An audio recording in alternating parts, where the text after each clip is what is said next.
It's just about 46 minutes after the hour of 6 o'clock. Welcome back to the Now Morning Show. Now, this morning we've been talking at length about domestic violence and also about gender-based violence. And with me in studio, I have Inspector Michelle Lewis from the Police Service. And we're going to be talking about the gender-based violence in terms of the gender-based violence unit, how you can report instances of gender-based violence. And we might also be looking at the numbers to see if the unit has been successful in getting those detection rates. So, Inspector Lewis, good morning. It's always a pleasure to have you here on Now. Good morning. It is always our pleasure, Trinidad and Tobago Police Service, to be here with you all. So thanks again. Now, Inspector, the gender-based violence unit, just tell us a little bit about it, when it started, and have you seen an increase in people coming to report instances of gender-based violence since the unit was established? So the unit was established because we saw an increase in the country and within communities in relation to gender-based violence or domestic violence matters, be it against male or against female. So it was set up just about 3 years ago for that specific purpose, and now it falls under the umbrella of sexual offences unit, special units, so that you have the gender-based, you have the child protection, and both of them fall under the directive of Superintendent Guy Allen. And they are located at St. Clair Station. That's where the secretariat is. Of course, within every division, we have one unit. So, for example, at Maloney, it would be at, in Northern, it would be at Maloney Station. In Northeastern, it would be at Mova Station. Port of Spain, it's at Bessel Street, and so on. So, within each division in Trinidad and Tobago, there is a gender-based violence unit that any member of the public can go to, and it is the matters are dealt with in a very private, confidential, intimate manner. And so, Inspector, forgive me. I heard the stations that you're calling in terms of which division and which station. Is that purposely because of the higher rates in that particular community or area? No, not necessarily. It is simply because that is where it would have allowed for a particular amount of space to have like a special interview room for the victim, because some of the stations, some of the newer stations are built with certain capacity. Some of them are built where you can actually hold someone, they keep someone there, you know, for an overnight, because perhaps at the point in time the police may not be able to get a safe house readily available at 2 a.m. in the morning or something like that. So this is apart from a holding cell, like where you no, it's not a holding cell. No, as I say, it's apart from that. Yes. There's another space. Yes, like a room with a shower and it's a room. It's like, you know, so the new stations are outfitted like that. So they try to place as far as possible the gender-based or even the child protection, because both of them fall under the same umbrella, where you have that kind of facility. So it is really geared with that in mind, so that, because remember, sometimes you get a call and the person is actually in imminent danger, and you may call a safe house and you're still trying to network to get that thing, but you know, the person is, you know, in a particular state, you know, and so as they work with us, we try to. Can you walk us through the process? If somebody calls and says that they're in a situation of domestic violence, or they walk in a station to report domestic violence, what's the process that happens? Okay, so a report of a domestic violence can be physical, emotional, sexual, financial. Abuse is in any regard, right? Most cases we look at it as the physical aspect, because that's what we see visually. So let us say, for example, it is a physical abuse, right? That kind of matter. And the person comes to the station. They may go to a Rima police station, for example, to make the report. And the Rima police station, knowing the sensitivity of the matter, will direct and communicate with gender-based violence at the Maloney police station to let them know that we have a report of this. The officers at Rima may not necessarily go into detail to find out all the intimates about it. The person, of course, if they need medical attention and that kind of thing, they'll be taken by the police to be medically examined, depending on the matter. Right. If it's a matter that involves sexual penetration or rape, because it can happen between partners, right? Then you would need a DMO to look into that matter and that kind of thing. So when the report is made, the police would be there with the person, take the report, all the details, statement as far as possible. If you can record the statement at that time, it's the best thing. Depending on the time of the night or the time of the day, the officer may not take the statement at that particular time. But, you know, the next morning, the statement will be taken. Right. Of course, if the person has children and that kind of thing, we have to take that into context in terms of safety of all the parties. Further to that now, the police will also see counseling through the Trinidad and Tobago Police Service Victim and Witness Support Unit, which is available to all. So even though let's say and I will speak because of most of the matters are female being the victims. Let's say in this case the victim is the mother. She would receive counseling, the children would receive counseling as well. Because a lot of times in these matters, other members in the household see what is happening. They would see it then and they would have seen it on previous occasions. So we offer counseling to members of the household and whoever else that the victim would inform us of, we would ensure that they get that type of counseling. Yeah, so basically that is how it goes, and then it goes from step to step in relation to gathering evidence. Some may be scientific data, some may be evidence, and some may not. Some may be through video footage. If we have that, we would use it. And of course, other medical evidence and other things of evidential value that we would collate. I mean, I appreciate all of the things that you said there in that step. I think I'm curious as to at what point do we speak to the perpetrator? Okay, so the police will gather evidence. We will gather the evidence. So, for example, in a case where, in recent time we've had matters where the perpetrators in these cases recently have actually come forward. And the police actually, so the police will have that person in custody.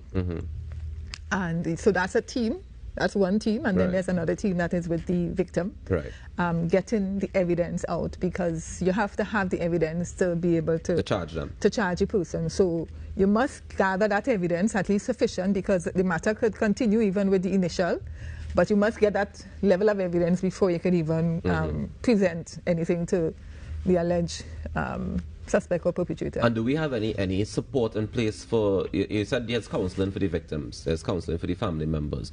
That person who's perpetrating, they need the most counseling, I think.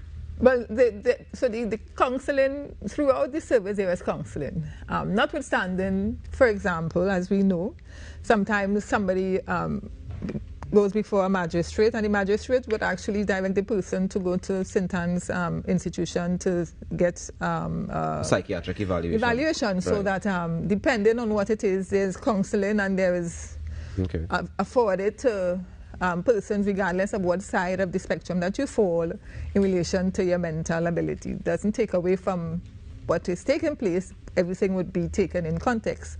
Yes. Now, Ms. Lewis, going back to the evidence, I was reading somewhere, because of course we have heard instances where the women are abused, but they're afraid to come forward or they're afraid to press charges. I was reading somewhere where eventually the police would need the account of the wife or the account of the spouse to press charges, and after the police do their investigation, they'll be able to use whatever evidence they gather to press charges. Do we have that locally here? We still need the evidence at this time. As far as I'm aware, you still need the support of the spouse or the victim. The victim, right? But we've had circumstances or instances where, for example, we would have received statements from victims, and subsequently they say, "Well, officer, I don't want to." Yes, they don't want to press charges. But then we already have that statement, so that statement can go into evidence because we already have that statement, right? Right. In that case, and of course, if you have the medical and that kind of thing, right? But what you find happening a lot of times with domestic matters is that because the persons know each other for a period of time, emotions sometimes get the better of, do I want to charge this person? Do I want my children to see it? Do I want, to go through all of that? It's also where you have to separate your life from what you are accustomed doing and knowing, and putting yourself in isolation when you go into a safe house. And sometimes, a lot of times, women don't want to do that, even though in the long run it could save your life. They really don't want, because it's a separation from it. You cannot have the normal visits or going as you would like, but it's for your best interest. Yes. How long would they have to be in that situation for then? It depends on the situation, and it really depends on the severity of the matter that is before the police in relation to the safe house. And they go as far as finding employment for that person if they're there for a long period of time, ensuring that they fall back into a life that they can sustain themselves of independence, even though they're in a safe house. So they're taken to an area separate and apart to get themselves back on track. It's almost like a restart. Yeah. Yeah. But they would be in isolation for quite a period of time before. And when they have court, the police would take that person in an unmarked police vehicle to take them to court. Now, when you say isolation, Inspector, isolation in terms of I can't speak to my family, I can't speak to my grandmother, like how isolated are you? Right, so it will include that because sometimes, even though you have family members, they talk. So your cell phone, you know, people talk. So no cell phones? Well, so it depends on the magnitude. So no cell phones because remember, I am human nature you're treating with, right? So I'm in a safe house, my spouse or whoever the case might be, right? And so I am calling my girlfriend and tell my girlfriend the whole story, and I tell her, well, you know, when I was driving here, I passed so and so, I passed so and so. You know where you're in? And you go and telling your girlfriend every single thing, you're no longer safe. Yeah. So yeah, we have to consider your safety and the safety of the children when we place you. Otherwise, you're putting other women and children in that safe house at risk. At risk as well. I want to jump across before we wrap up this morning, Inspector, about restraining orders, because we've seen oftentimes where somebody has acquired a restraining order against another person, and unfortunately, for whatever reason, they still end up communicating with that person. They still end up sometimes dead at the hands of the same person who they have a restraining order against. How effective are restraining orders? The police encourage persons, whether it's male or female, to maintain what the restraining order, protection order says. If it says no contact, if it says to stay away for a particular period of distance and that kind of thing, no communication via third party, otherwise maintain it. Because what happens is that when both parties have it, right, at the beginning they hold up to it. But then the female starts to communicate with the male, and then she starts to relax on the situation, and then he realizes that, okay, it's okay, and then before you know it, something happens. And then she remembers she has this restraining order, and she throws it back into his face and says, well, we have this, and then the police, of course, will enter into that situation, because once you have a protection order, restraining order, right, that's immediate arrest. Once you breach that order, it's immediate arrest. Okay. So the man now is looking at, but all the time you were talking and he didn't, and sometimes that aggravates the situation. Even sometimes more, yeah. So we admonish women, and same women, because most of the reports come from that side. You have a restraining order, follow through with it. Now, when you say instant arrest, Inspector, how long? Because I feel like sometimes they could be arrested and then as soon as they get back out, they go back to that same woman again. They go back to the same woman again? Yeah. So you arrest them. How long is the arrest period for? If the person breaches the protection order, how long are they arrested for? So, okay, so you breach the order, someone breaches the order, the police will have a copy of the order either in the station district, right, or the victim would have a copy presented to the police knows it, sees it, it's authentic, and they act on it. They arrest the person will go before the court. Ah, there's a process, okay. And you breach, right? So the magistrate would say, all right, you breached the order, and this is the penalty for it, as the case may be.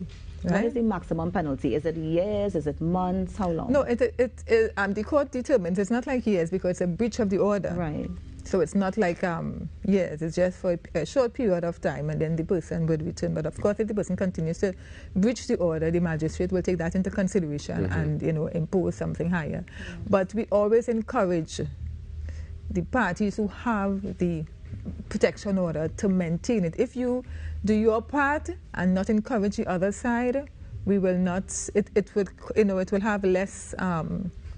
Less problems in general. Less problems. But Inspector, you keep mentioning that mostly women report domestic violence situations. How do we get men to feel more comfortable to report if they are in those situations? One of the reasons why the gender-based violence unit was set up is for that reason. It didn't say male or female, it says gender. And so the training that the officers receive is to get that openness, and that allow the officer, the male or female victim to come to the police officer and not feel, stereotyped or that, not being feel mocked up. Right. Yeah. So that's why we say when you make the report at the station district, you go directly. The police would ensure that you go to the specialist unit that would treat with that. So that person who the male person is speaking to is trained. Right. So he might be talking to a male officer, he might be talking to a female officer. Regardless, the treatment would be the same, whether it's a male or female victim, because the officers there have that special training. You know, for this year, we have 7 persons who died as a result of domestic violence, domestic violence related murder. And the figure is comparatively the same as last year. And within that figure, we have, I can tell you, for male, and so when we record the figures for CAPA, we look at intimate and non-intimate. Yeah. And intimate would be for those who live together. Non-intimate would be for those who are not living together and probably separate for about a year or so. Right? So when we look at that figure, for 2021, for intimate, we had in male 1 and non-intimate 3. This is domestic violence related murder, right? Right. For female intimate, we had 3. And in male we had, and in non-intimate we had 0. So total intimate for 2021 was 4, and total non-intimate for 2021 was 3. So we had 7 last year. And you're back at the same number and again this year. The only one that has not been the same in terms of intimate and non-intimate. So for 2022, the intimate in male was 3, and the non-intimate was 2. And in female, intimate was 2, and the non-intimate was 5. 5, yeah. Just quickly, Inspector, when you say male and female, you're talking about the victims? The victim, yeah. Okay, the person who... Well, I mean, I think we have a lot more to discuss in this, and I thank you for coming back here every single Monday and discussing it with us, and we look forward to more conversation with you. Unfortunately, we have to take a commercial break right now. But when we come back, we're going to continue our conversation in and around everything to do with domestic violence and how it affects us as a people, as a nation, as individuals. We take a quick break and come back with more. Thank you so much, Inspector Lewis. Most welcome. Thank you. Thanks for having us.